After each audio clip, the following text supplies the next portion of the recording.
What's up? It's your boy V Clarity. I said I'd make a video about how I do my live videos and also some of my voices, and I actually use a condenser microphone. Sometimes you want to do something with like a backing track, or you want to do maybe like a karaoke style song, where you have something in the background, and you find that difficult to do, especially on a phone. And so I'm going to show you how I do it. And my exact setup. That way you can see exactly how it's done, and maybe you can do the same. Here it is, the Yamaha AG03 mixing console. So here you have the monitor section. And so this is your monitor mute button. If you actually have real monitors, here's your right and left connected. You also have your headphone knob, which controls this headphone and this headphone input.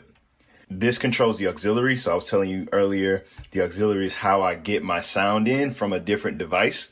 Adjust this to get the loudness. The biggest tip I want to give is this section right here, to PC. So it's not actually going to your PC. In this case, it's going to your phone. You could be doing a live, and if you don't have it on input mix, then it's not going to take this auxiliary port. It's just going to take what's coming from the microphone. And so what's coming from the microphone is just you singing. So unless you want to solo without the backing track, then you need to put on the input mix. Dry channel 1, 2 is exactly what it sounds like. You will hear the effects, you will hear the auxiliary track, but it will not be on the phone. So the phone will just pick up you singing. So you always want to put it on input mix. Comp and EQ, it's a compressor and an EQ. You don't really get to control it, but you press the button. It does give you a little bit more power, a little bit more bounce in your sound. When I'm on Voisey, I don't use it because Voisey has a lot of effects, and actually it kind of complicates things when you do use that, and it really doesn't sound good. You think it would, but it doesn't. They do a lot of compensation on their platform, so there's really no need for you to push these buttons. The effect gives you a reverb. There's no like multiple effects, like it's just a reverb. Obviously, you have your slider here for your levels. You've got gain. I've typically needed a little bit of gain, but I could technically move up the slider, but I'd rather use the gain along with the slider at 0. Here's your XLR connection. And if you had a guitar, you can also plug your guitar in here as well. It's a combo port. Your 48 volts out for your condenser microphone, and that's mostly it. That's mostly what I mess with when I am doing a live recording. Let's get into it. I have the 3.5 on one end plugged into the auxiliary port on the AG03, and then I have the other side plugged into an adapter to 3.5 to USB-C, only because I'm using an iPad Pro. If you're using a normal iPad, you'll need a Lightning to 3.5 millimeter headphone jack. But you should be able to buy that from Apple. I think it's like $10.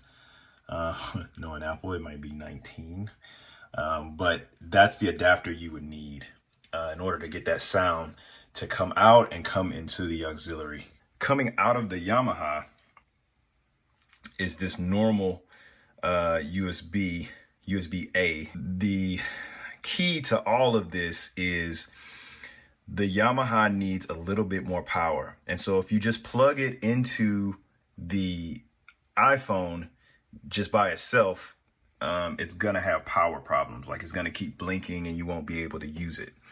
So you plug in another Lightning cable and you plug it into either a charging brick, or you can charge it from a battery pack. Sometimes I use a battery pack. It's great for mobile. You can move around with it. I'll show you that as well. This would be overkill, I would think, for what we're doing here. But as you can see, I've got that black Lightning cable plugged into this power brick. And so as long as this power brick is running, it's going to have sufficient power to power up this as you plug the adapter, this adapter into your phone. Okay, so I showed you everything. So this is without the comp EQ, and I just pressed the button so you can kind of see the difference. And so it is a little bit, like I said, it's a little bit more punchy. Now I'm going to press the effect button, and now you can hear the reverb. Yeah, that's pretty much it. Thanks for tuning in. And if you have any more questions, just let me know. Clarity, Vocal Clarity on Instagram. Just let me know. I'd be happy to answer any questions. Peace.